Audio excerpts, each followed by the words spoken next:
السلام علیکم ورحمۃ اللہ وبرکاتہ۔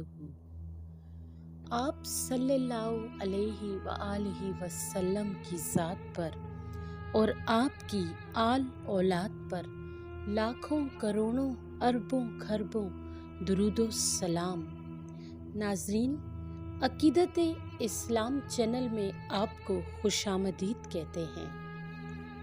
آج کی ہماری ویڈیو حضرت ابراہیم علیہ السلام کے بارے میں ہے، لیکن اپنی ویڈیو کی جانب بڑھنے سے پہلے ان لوگوں سے التماس ہے کہ جنہوں نے ابھی تک ہمارے چینل عقیدت اسلام کو سبسکرائب نہیں کیا، ان سے درخواست ہے کہ وہ ہمارے چینل عقیدت اسلام کو سبسکرائب کریں اور ساتھ میں بیل آئیکن کو بھی پریس کریں تاکہ ہر آنے والی اسلامی ویڈیو ہم آپ کے ساتھ شیئر کر سکیں۔ جزاک اللہ خیر۔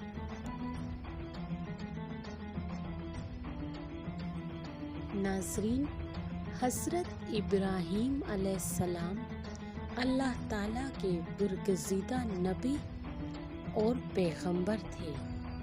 آپ علیہ السلام کو ابو الانبیاء اور خلیل اللہ بھی کہا جاتا ہے۔ اکثر انبیاء کرام آپ علیہ السلام کی اولاد ہیں۔ تورات اور انجیل میں بھی ان کے بارے میں آیا ہے۔ تورات کی روح سے آپ علیہ السلام 2200 سال قبل مسیح میں عراق کے قصبہ اور میں پیدا ہوئے۔ آپ علیہ السلام کے والد کا نام تاریخ لکھا ہے، مگر قرآن پاک میں آزر کے نام سے یاد کیا گیا ہے۔ انجیل میں اللہ تعالیٰ نے حضرت ابراہیم علیہ السلام سے مخاطب ہو کر فرمایا ہے،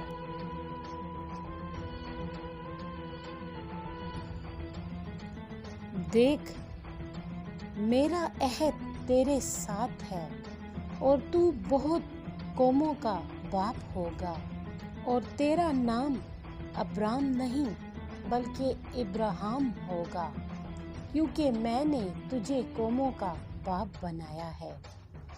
حضرت ابراہیم علیہ السلام کی ولادت نمرود کے زمانے میں ہوئی۔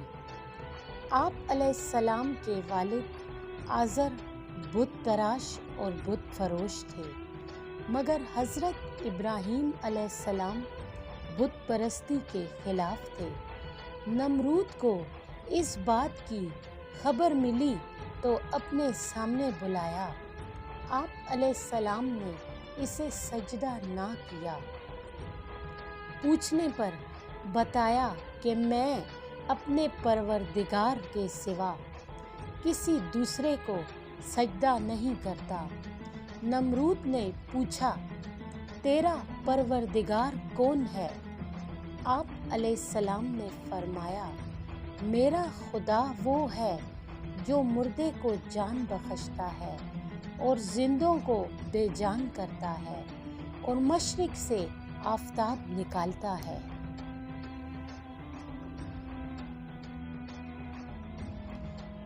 ناظرین، نمرود نے شیطان کے بہکاوے میں آ کر حضرت ابراہیم علیہ السلام کو قتل کرنے کا منصوبہ بنایا۔ اس مقصد کے تحت 160 گز لمبا، 40 گز چوڑا اور 120 گز اونچا ایک احاطہ بنوا کر اسے لکڑیوں سے بھر کر آگ لگا دی۔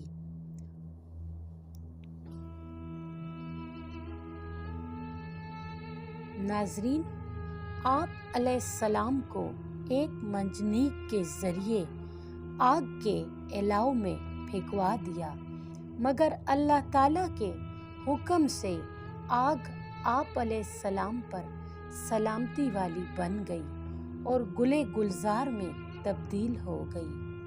یہ دیکھ کر نمرود کی لڑکی آپ علیہ السلام پر ایمان لے آئی، مگر حامان کے بہکاوے پر ایمان نہ لایا، بلکہ ابراہیم علیہ السلام کے مقابلے کے لیے لشکر اکٹھا کیا۔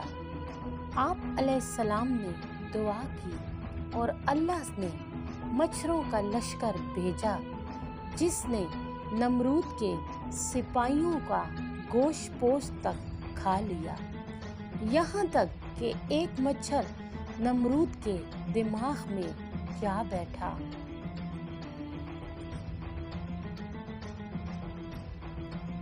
اور اس کا مغز کھانا شروع کر دیا۔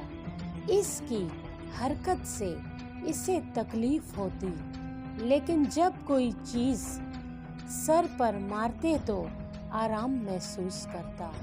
وہ 40 برس تک اسی عذاب میں مبتلا رہا۔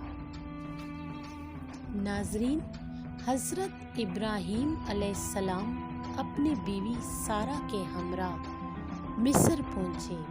وہاں مصر کے بادشاہ فرعون نے حضرت سارہ پر دست درازی کرنے کی 3 بار کوشش کی، مگر ہر بار آنکھیں اندھی ہو گئیں۔ چنانچہ اس نے توبہ کر کے حضرت سارہ کو ایک کنیز ہاجرہ عطا کی۔ حضرت ابراہیم علیہ السلام اپنی بیوی سارہ اور کنیز ہاجرہ کے ہمراہ فلسطین سے ہوتے ہوئے شام پہنچ گئے۔ وہاں حضرت ابراہیم علیہ السلام نے لوگوں کو شریعت سکھائی۔ آپ علیہ السلام نے خدا کی عبادت کے لیے جب ایک قبلے کی دعا کی تو جبرائیل علیہ السلام نے بہشت سے ایک پتھر لا کر بیت المقدس کی جگہ رکھا۔ حضرت سارہ نے اپنی کنیز ہاجرہ آپ علیہ السلام کو بخش دی۔ اس کنیز کے باطن سے حضرت اسماعیل علیہ السلام پیدا ہوئے۔ حضرت سارہ نے جب فرزند کی خواہش کی تو ان کے باطن سے حضرت اسحاق علیہ السلام پیدا ہوئے۔ کچھ عرصے بعد حضرت ابراہیم علیہ السلام نے 3 روز تک متواتر خواب میں دیکھا کہ کوئی شخص کہتا ہے کہ اپنے بیٹے کو قربان کرو، کیونکہ انہوں نے اس کی نظر مانی تھی۔ اس طرح حضرت ابراہیم علیہ السلام نے اپنے فرزند کو خدا کی راہ میں قربان کرنے کی کوشش کی، مگر جب حلق پر چھری پھیرنا چاہتے تھے تو حکم ربانی ہوا کہ اے ابراہیم، تو نے اپنا خواب سچا کر دکھایا، اب اس کے گوشت ایک مینڈھا ذبح کرو۔ چنانچہ آپ علیہ السلام نے ایک مینڈھا ذبح کیا، جس کے بعد قربانی کی رسم کا آغاز ہوا۔ ناظرین، حضرت ابراہیم علیہ السلام کو جب تعمیر کعبہ کا حکم ہوا تو آپ علیہ السلام نے حضرت اسماعیل علیہ السلام کے ہمراہ خانہ کعبہ کی تعمیر کی۔ حضرت سارہ کی وفات کے بعد آپ علیہ السلام نے ایک کنعانی عورت سے نکاح کیا، جس کے باطن سے 6 لڑکے پیدا ہوئے۔ آپ علیہ السلام نے 200 سال کی عمر پائی۔ آپ علیہ السلام کو قدس خلیل بحرون میں دفن کیا گیا۔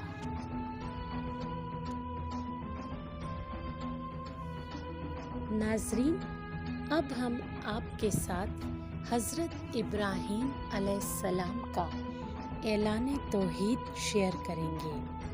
حضرت ابراہیم علیہ السلام نے فرمایا کہ اے لوگو، کیا ستارہ میرا رب ہے؟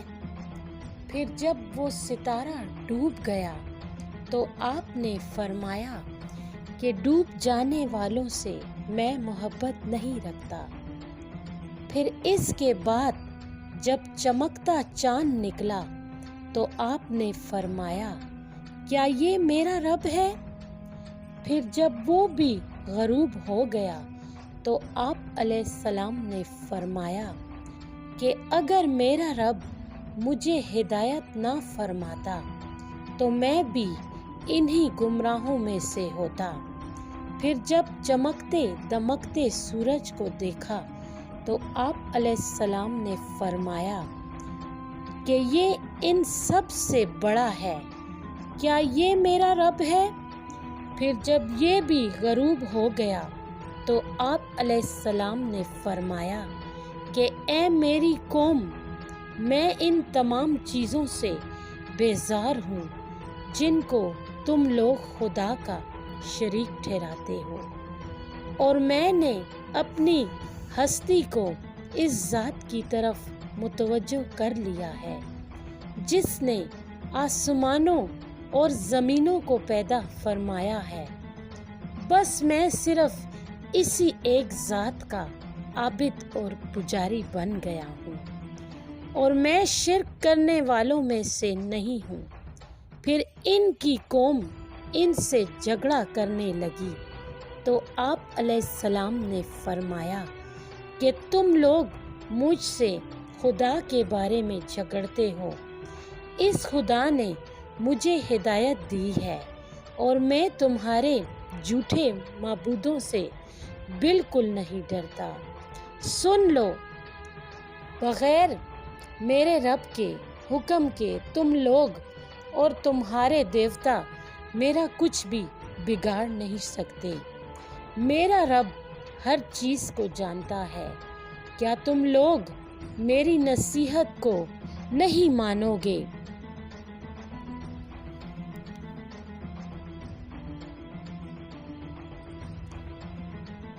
ناظرین، اس واقعے کا مختصر مگر بہت جامع الفاظ میں قرآن مجید نے یوں بیان فرمایا ہے۔ کنز ایمان، پھر جب ان پر رات کا اندھیرا آیا، ایک تارا دیکھا، بولے اسے میرا رب ٹھہراتے ہو؟ پھر جب وہ ڈوب گیا، بولے مجھے خشک نہیں آتے ڈوبنے والے۔ پھر جب چاند چمکتا دیکھا، بولے اسے میرا رب بتاتے ہو؟ پھر جب وہ ڈوب گیا، کہا اگر مجھے میرا رب ہدایت نہ کرتا تو میں بھی انہی گمراہوں میں سے ہوتا۔ پھر جب سورج چمکتا دیکھا، بولے اسے میرا رب کہتے ہو؟ یہ تو ان سب سے بڑا ہے۔ پھر جب وہ ڈوب گیا، کہا اے قوم، میں بیزار ہوں ان چیزوں سے جنہیں تم شریک ٹھہراتے ہو۔ میں نے اپنا منہ اس کی طرف کیا جس نے آسمان و زمین بنائے، ایک اسی کا ہو کر، اور میں مشرکوں میں نہیں۔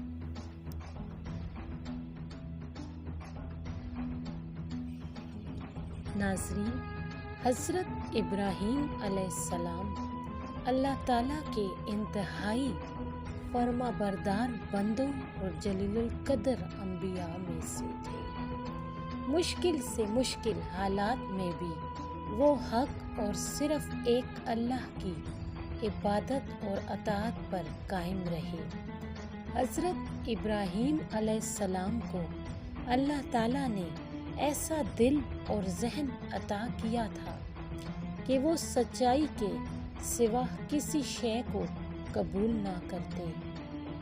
وہ غور و فکر کے عادی تھے اور زندگی کو سنجیدگی کی نگاہ سے دیکھتے تھے، جبکہ ان کے ارد گرد کے لوگ لا علمی اور بے فکری کی زندگی بسر کر رہے تھے۔ حضرت ابراہیم علیہ السلام سچائی کے دل دادا اور شہدائی تھے، جبکہ دوسرے لوگ صرف وراثت میں آئی ہوئی رسموں اور روایات میں جکڑے ہوئے تھے۔